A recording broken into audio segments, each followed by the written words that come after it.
My parents come first, so make your mother go home. It was at this point that my love for my husband has completely disappeared. Right, let's go home then, he grinned. Finally, you're going to obey me. Well, then make sure to look after our house. I ignored my husband's words and began to walk into the inn with my parents. Hey, what the hell are you doing? The inn's exit is the other way over there. Huh? Because you told me to go home, didn't you? That's why we're going home. Huh? What the hell are you talking about? This inn is my father's parents' home, you know? Excuse me? My name is Marla. I'm a 30-year-old office worker. I was raised by my father who works for the government and my mother a housewife. I respect both of my parents, my father who is strict but teaches me the right path, and my mother who is understanding, flexible in her thinking, and having a calm aura. I have been working at the company for 8 years, which was where I began to work for night after I graduated college. After 8 years working as an adult in the society, as one would expect, one experiences many things. I married my husband Chris when I was 25 years old. When I was 27, I gave birth to our first child, our son, Aaron. After taking maternity and childcare leave, I returned to work and now work as an office worker while raising our son and taking care around the house. Although my husband is kind in some ways, there are some things I like to complain about. First of all, Chris basically doesn't do any of the housework. I don't blame him for not being able to cook well. My husband lived at his parents' house all his life until we got married, so he has never cooked on his own. However, I would like him to do at least the laundry and cleaning around the house, which anyone can do as soon as they learn them, but he always puts the responsibility onto me by saying, Marla, you always get it done quicker than me, so... At first, everyone is slow, but as you get used to it, you'll get faster at it too. I would explain that to him, but he would give vague answers and eventually not do it. And around that time, I became pregnant and went back to my parents' home to give birth at a local clinic near my parents' house. I had hoped that while I was gone away, Chris would at least learn to do his own housework during that time. But apparently, my mother-in-law had moved in and taken care of the house chores while I was gone. Hearing this story, I was disappointed and decided to stop having expectations about my husband doing the housework for me. Another frustration was the presence of my parents-in-law. As I mentioned earlier, my mother-in-law spoils her only son, my husband, and visited us frequently. She also seems to think that her adorable only son was taken away by me, his wife, and she would always glare at me. Marla, what is this? What the heck is this dish? Well, obviously it's curry. I know that it's curry. Huh? Then why would she even ask me that question? Where are the meat? Huh? The meat for the curry. You want Chris to eat a curry without any meat? Grill some meat right now. What? But you can't just grill any meat. Make sure you prepare it and grill good quality beef. That's what my mother-in-law would order me to do. We didn't have kids at the time, so the burden was a little less, but it was still difficult on me physically and mentally to hear my mother-in-law say such troublesome things to me, especially after work. Oh, it's curry with meat today. Please eat as much as you like, honey. I grilled lots of meat for you, Chris. Yay! This is the best. Thank you. But I was the one who cooked it, though. My mother-in-law was smiling and serving the food to my husband as if she took credit when I was the one who put all the time and effort into making it. When my husband once said, I'm glad I get to eat a lot of my mom's cooking even if we get married, I indeed snapped at him when it became just the two of us. Your mother says whatever she wants and just only orders me around, but she doesn't actually cook anything, you know? If you say something stupid like that again, I won't cook for you anymore. Okay, I'm sorry.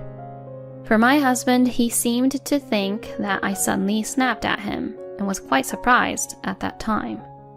But on the contrary, it seemed to have a positive effect, and after that, when my mother-in-law served food in front of my husband, Chris would also ask, saying, Did Marla cook this? And every time I would reply, yes, I cooked it. Then my husband would say, Marla, your meals are delicious. I thought at the time that he was a person who could understand if I say it properly, but this in turn made my mother-in-law jealous. Marla, I'll cook today. What? Saying that, my mother-in-law bought a lot of ingredients. That's a lot. Are you okay? I'll make you realize that what Chris really likes is my cooking. Saying that, my mother-in-law began to cook. I made these meals today. Here, eat up. Oh, wow, it's steak. Mom, your steak is really delicious as always. My husband ate it happily. Seeing this, my mother-in-law said with a look of triumph, See, my cooking is better than yours, isn't it? But to be honest, I didn't feel irritated at all or anything like that. It didn't matter how good my mother-in-law was at cooking, because it was a given that the food was delicious. All of the ingredients my mother-in-law bought were from high-end stores, and the meat for the steaks were quite expensive. I mean, if she bought it from a place like that, it'd be actually hard to make it not tasty. I may have overspent a little though. So Chris, I'm sorry. My mother-in-law would pretend to apologize like that to Chris. My husband, who does not do any housework and doesn't really care about food expenses, said, Oh, it's fine. Marla is managing the household budget. And told me to pay for what his mother bought today. I was astonished when I saw the receipt she gave me.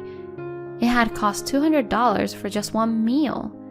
Not only was the meat expensive, but the caviar for garnish, the organic vegetables, the wine that cost a lot for cooking, and so on. The way she spent the money was just reckless. After that, I decided to try not to spoil my mother-in-law's mood and tried to be nice to her. Then my mother-in-law got into a good mood and stopped causing trouble. But it was still stressful for her to come over to our house so often.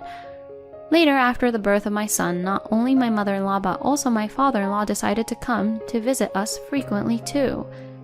This boy is going to be a big shot like me in the future. Let's buy him a lot of nice things while he's still young so he can prove his sense of style. My father-in-law would say things like that and buy expensive baby items on his own. When I say, I think something a little cheaper would be fine, he gets angry and won't listen, saying, What if that makes his taste worse? And wouldn't listen to me. I wanted to ask my husband for help, but he was too busy being with my mother-in-law to help me out. My husband, being the insensitive husband that he is, didn't really understand that I was in trouble. When my son was newborn, my father-in-law was still working, so he only came on weekends. But this year, my father-in-law is retiring. If that happens, my father-in-law will definitely come to see my son on weekdays as well. I shudder just thinking about it. Incidentally, this year is my mother's 60th birthday. I wanted to do something for her to thank her for raising me. I wanted to do whatever she wanted. So I went home for the first time in a while and asked my mother, Is there anything you want to do for your upcoming birthday? You don't have to worry about it. You're busy too, aren't you? No way. It's your 60th birthday, so let me celebrate it properly. That's right. Thanks to you, honey, I've always been able to live comfortably. Let me thank you properly at a time like this. My father said that, and my mother laughed in embarrassment. What are you doing, saying something like that out of the blue? What? I was just saying what I was thinking. Seeing my father, who was strict but unintentionally making those kind of comments, and my mother, who was embarrassed, I felt at ease. Oh yeah. Oh, I might have a place I want to go. My mother says so, and I leaned forward to ask, "Oh, where do you want to go?" To your father's hometown. Marla, you were born right after we got married, so we haven't really had a chance to sightsee around. I see. Father, your hometown is known to be a ski resort, right? Yeah, it is. I haven't been back there in a long time, and since it was my hometown, I didn't really go skiing that much. After coming to the city for college, I realized how precious my hometown was. Let's celebrate Mom's 60th birthday with a trip to the ski resort in Father's hometown then. Oh, that's right, Marla. I want the inn we're staying at to be here. Saying that, my mother showed me the screen of her smartphone. It showed the website of a certain inn. Oh, is this place? Yes, it is. You might be too small to remember. No, I remember. I was about 3 years old, right? What the heck? We're going on a trip, but you want to stay at the inn here? Yeah, you miss it too, don't you? Well, yeah, I guess so. I have a feeling they'll be so loud when we go there. Well, anyways, I'll make the reservations. At any rate, I'm glad we've come to an agreement about my mother's 60th birthday celebration.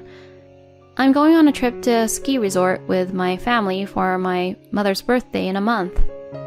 I told my husband about my mother's 60th celebration. I see. So your mother is already turning 60 years old, huh? Have fun. Yeah, thanks. My husband agreed without any objection at the time, but later on, he suddenly said something outrageous. For the ski resort trip to your mother's celebration, we're going to join you. What? What do you mean we? We, meaning my mom, my dad, and I, will join you all. You know what I mean, right? Now, wait a minute. Why are you deciding that on your own? It's my mom's 60th celebration, okay? You're supposed to at least ask if you can take your parents, right? Even if you tell me that, both my parents are already in the mood for it. The ski resort we're going to stay at is a popular, luxurious inn that's been featured in magazines and on the TV, right? They were saying that it's not fair that you guys are the only ones going to it. Huh? What do they even mean by that? It sounds like they don't even want to celebrate my mom's 60th birthday. It's just that they feel like they're missing out and are trying to force us to go with them too. That's not true. I'm sure they want to celebrate. No, I don't think so. Then if I tell you we're not going on this trip and we're only just having a celebration dinner, will your parents even come to that? And would you even come? Well, that's... My husband's stuttering attitude indicated the answer. See, you all just want to go because of that ski resort. Knowing that, I don't want to take you guys with us. How dare you treat my parents like that? I've been telling you for a while now that my mother is my priority this time. Your parents should learn to be a little more reserved. Excuse me? Are you trying to insult my parents? I'm just telling you the truth. They come over often and were being really rude to me. That's enough. I'm disappointed in you. Since my mom and dad are already ready to go on that trip, we'll stay at the inn on our own. Fine. I see. Then why don't you do whatever you want? And like that, we had a big argument. Then we didn't talk to each other at all for a long time. I mean, there are only about 2 weeks left until our trip, and I don't think my husband can even make a reservation. Well, it doesn't matter to me. And we stayed like that as we welcomed the day of the trip. My husband was getting ready early in the morning with his larger luggage. What the heck? So he was able to make a reservation, huh? I was a little disappointed, but decided that I would never go with him. I got ready to leave as well. We left the house at about the same time and we both got into our own cars. It took us a little longer to leave because I had to put my son in the car than he did. We then stopped at my parents' house to pick up my parents, and then it was off to my father's hometown. We decided to leave our luggage at the inn first, so we went straight to the inn. It seemed that my husband and his parents were thinking the same thing, and we saw them at the reception desk first. Seriously? Can't believe we'd meet them here so easily like that. When we arrived at the reception, my husband said something outrageous. I'm Marla Linden, and we have a reservation for 3 people. What? I couldn't believe my ears. Wait a minute, what are you doing? Huh? Who are you? You just tried to spend the night at the inn trying to use my reservation name. Don't say such a thing. I made the reservation under my mother's name. My husband acted as if he was a stranger to me and said such an outrageous thing. In short, he tried to take away the reservation I had made by making my mother-in-law into someone named Marla Linden. As expected, even my parents were appalled by seeing how my husband acted. I was ashamed that such a man was my husband, no matter how much we were in a fight. The receptionist, a young woman, was bewildered by the trouble unfolding before her. Since we were getting nowhere, I decided to show her my ID. I am the real Marla Linden. The staff member said, "Yes, ma'am. Thank you for presenting your ID card." And they recognized me as their proper guest. Then my husband and in-laws started to make a fuss. Hey, do you want to exclude us that badly? What a terrible wife you are. What a selfish woman you are. My in-laws were making a fuss without having any care in the world who was looking at them. And then my husband says something outrageous. My parents come first, so make your mother go home already. He had tried to stay at the inn by pretending to have his mother be me, and now he was forcing me to give him the right to stay at the inn. It was at this point that my love for my husband had completely disappeared. Right, well, let's go home then. He grinned. Finally, you're obeying me. Well then, make sure to look after our house well. I ignored my husband's words and walked into the inn with my parents. Hey, you! What are you doing? The inn's exit is the other way around. What? You told me to hand over our reservation to you, right? So, we're going home as you asked us to. Huh? What the hell are you talking about? This inn is my father's parents' house, you know? Excuse me? My husband and my in-laws were just speechless. You're kidding, right? This luxurious inn is your father's parents' house? Then a woman in her 60s came out from behind the reception desk. Oh, Henry, welcome. Have you come already? That woman is my father's sister. In other words, she's my Aunt Paula. Hey, Paula. It's been a long time. I just came to drop off our stuff for now. Oh, hello, Paula. It's been a while. Oh, Linda, it sure has been a while. Then, is that beautiful lady over there Marla? Auntie, it's been a while. You've become so pretty. My aunt was a very powerful person, the opposite of my quiet father. Come on, hurry up and carry the stuff now. Beth, please help them. Yes, ma'am. My aunt instructed the woman who was working at the reception desk. Then my aunt looked at my husband and his parents, who were standing there stunned, and called out to them. Oh, have you made any reservations, sir? May I ask your name? My husband and his parents, who had watched our exchanges, could no longer stay at the hotel using my name.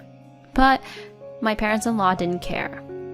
We had made reservations to stay with Marla, you see. That's right.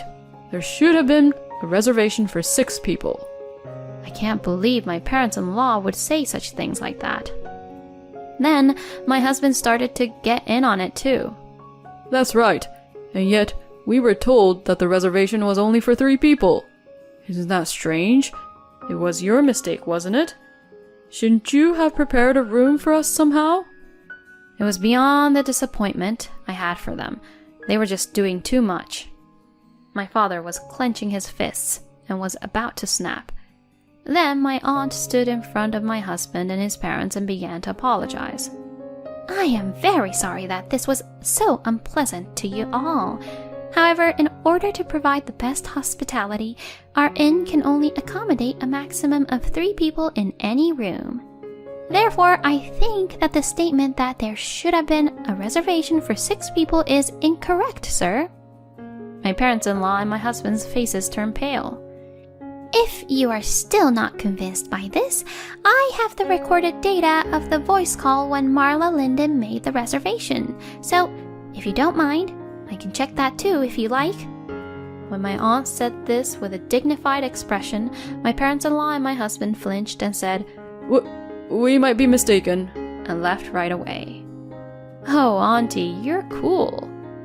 I don't know what that was, but I felt like I shouldn't have invited them in. Well, we can't let them stay at our place because it's fully booked to begin with anyways. I see. My father, being a fighter, must have come from how he was brought up in this hometown. My father and aunt are so similar in that respect. After that, we went to my father's parents' house, which is adjacent to the inn, and greeted my grandparents. My father was embarrassed by the many things my grandparents had said to him. We then enjoyed sightseeing in the ski resort, enjoyed delicious food at the luxurious inn owned by my father's family, and stayed in a comfortable room. We also gave my mother her birthday gift and celebrated with my father's family. My mother looked very happy, so I am glad that we were able to carry out the plan. By the way, when I got home, I confronted my husband with the divorce papers. My husband was surprised and angry, but I had my parents there too, so he could not speak strongly to me. My father was very angry about what had happened at that inn and put tremendous pressure on my husband. My husband was completely scared by that and finally signed the divorce papers. Thus, our divorce was finalized. I demanded that there be no division of property and that I have custody of my son. Of course, I also demanded that my husband pay child support. My husband looked unconvinced, but when my father glared at him, he said, That's fine, and accepted the terms. After that, I returned to my parents' home, and with the help of my parents, I am raising my son while working as a single mother. By the way, my ex-husband blamed my ex-parents-in-law, saying, It's you two's fault that I got divorced, and cut off ties from them. Then Chris's mother, who loves her son dearly, blamed her husband, saying, It's your fault that my son is gone, and blamed everything onto Chris's father. Then Chris's father, who felt offended, said, Well then, let's get a divorce. And now they're both divorced too. I didn't think it would end up like that, but it was hilarious, and I think they all got what they deserved. I, on the other hand, am very happy with my family. My mother's room is decorated with family photos taken together to celebrate her 60th birthday, and we talk about going on trips together again. Thank you for watching to the end. Please subscribe to our channel if you like. See you in the next video.